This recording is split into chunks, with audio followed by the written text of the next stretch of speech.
On a quiet summer night in North Carolina, a 911 call shattered the calm of an upscale suburban neighborhood.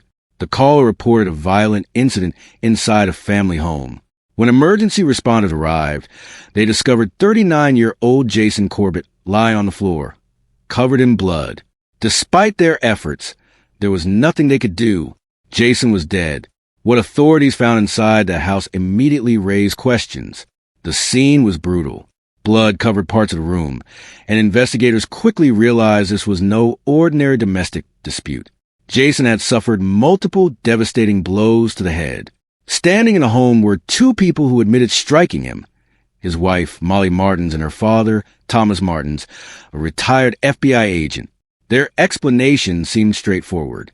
They claimed Jason had attacked Molly, and that Thomas intervened to save her life. According to their account, they acted in self-defense during a desperate struggle. But as detectives began examining the evidence, the case became far more complicated. Jason Corbett's story had already been marked by tragedy. Years earlier, his first wife had died unexpectedly, leaving him to raise their two children alone. In time, he found love again with Molly Martens, an American woman who had worked as an au pair for his family in Ireland. They married and moved to North Carolina, hoping to build a new life together. To outsiders, they appeared to be a happy family. Yet behind closed doors, something was clearly wrong. What happened that night would spark years of legal battles, international headlines, and one of the most debated true crime cases in recent history. AS investigators dug deeper into Jason and Molly's marriage. They uncovered a relationship filled with tension, disagreements, and conflicting accounts. Molly later claimed that Jason could be controlling and intimidating. She alleged that arguments had become increasingly frequent and that she feared him. Her father supported these claims, insisting that he had witnessed troubling behavior over the years. However, Jason's family and friends painted a completely different picture. They described him as a loving father devoted to his children. To them, the accusations against Jason seemed inconsistent with the man they knew. Detectives soon learned that another issue may have been contributing to the strain within the marriage. Reports indicated that Jason was considering returning to Ireland with his children. Such a move would dramatically change Molly's relationship with the children she had helped raise for years. Some investigators wondered whether the possibility of losing that connection created additional conflict within the household. Meanwhile, forensic experts examined the evidence from the crime scene. The injuries Jason suffered were severe. He had been struck repeatedly with both a baseball bat and a landscaping brick. The extent of the trauma shocked even experienced investigators. Prosecutors would later argue that the force used far exceeded what would be necessary to stop an attacker. Yet Molly and Thomas maintained their story. They claimed Jason was choking Molly when Thomas entered the room. Believing his daughter's life was in danger, Thomas said he grabbed a bat and intervened. According to them, every action that followed was driven by fear and survival. But investigators faced a difficult question. Did the physical evidence support that version of events, or was there another explanation hiding beneath the surface? The investigation quickly became a battle between two competing narratives. Detectives meticulously reconstructed the final moments of Jason Corbett's life, examining every piece of evidence collected from the home. Bloodstain patterns, injury reports, witness statements, and forensic analysis all became critical parts of the case. The autopsy revealed extensive head trauma. Medical experts determined that Jason had been struck numerous times with significant force. Prosecutors focused heavily on these findings. They argued that the injury suggested a prolonged and violent assault rather than a brief act of self-defense. Investigators also analyzed the statements provided by Molly and Thomas Martens.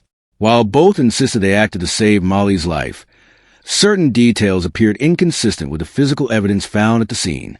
Detectives questioned whether the sequence of events described by the pair fully matched what forensic experts observed. At the same time, Jason's family in Ireland remained deeply involved. They publicly rejected claims that Jason was abusive and demanded accountability for his death. The case soon attracted attention on both sides of the Atlantic, turning a local homicide investigation into an international story.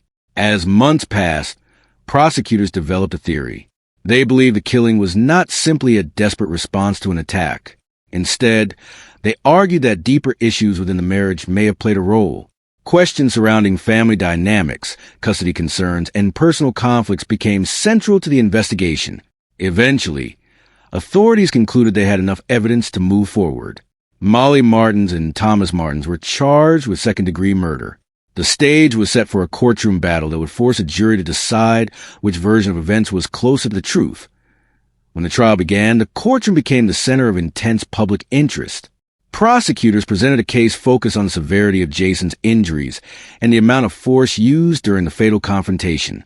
They argued that Jason was beaten far beyond what would be necessary to stop an immediate threat. Jurors were shown photographs, forensic evidence, and expert testimony detailing the injuries Jason suffered. Medical experts described repeated blows to his head and explained why they believed the attack continued long after any danger had passed. The defense offered a dramatically different narrative. According to Molly and Thomas, Jason had become violent during an argument. Thomas testified that he entered the room and found Jason choking Molly. Believing his daughter's life was at risk, he said he acted instantly to stop the attack. Defense attorneys argued that fear and panic drove every decision made that night. They insisted this was not murder, but self-defense. Throughout the trial, jurors heard emotional testimony from family members, experts, and investigators. Each side attempted to convince the jury that its interpretation of the evidence was correct. The courtroom often felt divided between two completely different realities. One portrayed Jason as a dangerous aggressor. The other portrayed him as a victim of an unjustified attack. After weeks of testimony, the case was handed to the jury. Their decision would determine the future of Molly and Thomas Martens. Following deliberations, the verdict was announced. Both were found guilty of second-degree murder. For Jason's family, it was a moment of relief. But the legal battle was far from over. The convictions did not mark the end of the case. Soon after the verdict, Molly and Thomas Martens filed appeals challenging the outcome. Their attorneys argued that important evidence had been excluded during the trial. According to the defense, jurors were prevented from hearing information that could have supported claims of abuse and self-defense.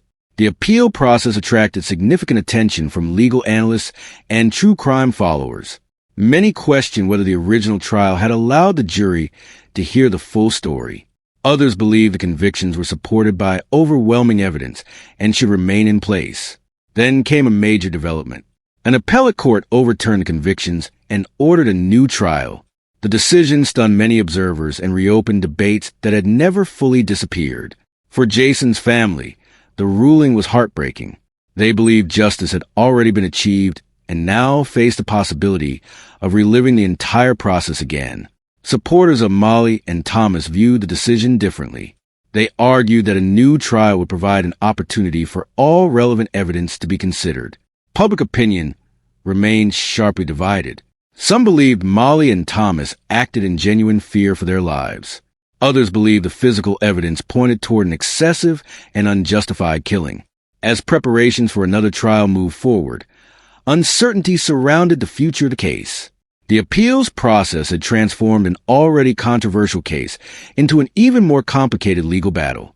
Yet despite years of investigations, trials, and public discussion, one crucial question remained unanswered. What really happened inside that bedroom on the night Jason Corbett died? After years of legal proceedings, the case eventually moved toward a conclusion. Rather than facing another full murder trial, Molly Martens and Thomas Martens entered plea agreements. The resolution brought an end to the courtroom battles, but it did not end the controversy surrounding Jason Corbett's death. For Jason's family, the loss remained devastating. They continue to argue that Jason was a victim of a violent attack that could never be justified. They maintain that the evidence showed a level of force inconsistent with self-defense. Meanwhile, supporters of Molly and Thomas believed the broader context of the marriage could not be ignored. They argued that fear, conflict, and years of tension shaped the events that unfolded that night. The truth remains difficult to fully establish. Only 3 people were present during the confrontation, and one of them never had the opportunity to tell his side of the story. As a result, the case continues to generate debate among legal experts, true crime audiences, and members of the public.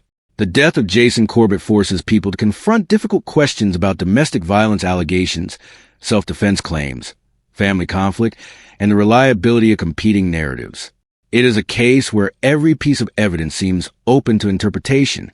More than a decade later, many still disagree about what happened inside that North Carolina home. Was it a desperate act of protection carried out in fear? Or was it a tragic killing that was later justified as self-defense? The courts have spoken, but the debate continues. And that uncertainty is exactly why the story of Jason Corbett remains one of the most controversial true crime cases of modern times.